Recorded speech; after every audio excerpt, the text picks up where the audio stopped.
Hello, and welcome to Social Work 2301's weekly webcast. I'm your host, Kristen Guerra, and tonight I'll be interviewing world-renowned social worker Adolph Myers. Hello.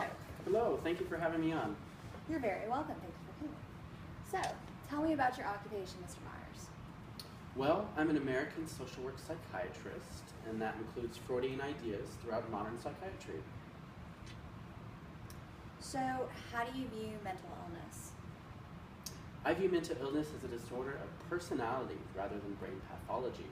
I also emphasize the need of collecting detailed case histories on patients, recognizing the role of social environment in the development of mental disorders. My view is that the patient can be viewed as a whole person, and the treatment is a foundation to the success of a holistic approach in mental health. Nice. So, tell me about what mental hygiene is and how it came about. Well, I discovered this term when I was suffering from manic depressive disorder.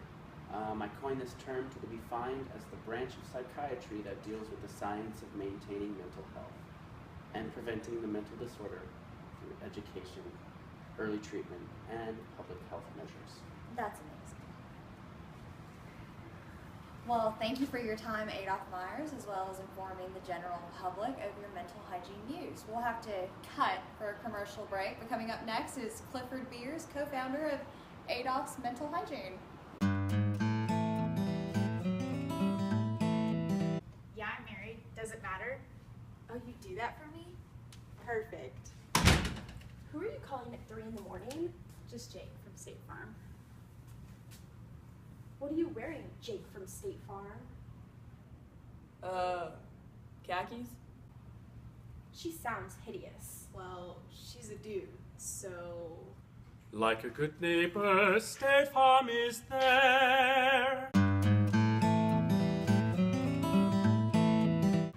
Hello and welcome back to Social Work 2301's weekly webcast. Earlier we interviewed world-renowned social worker Adolph Myers and his views on mental hygiene.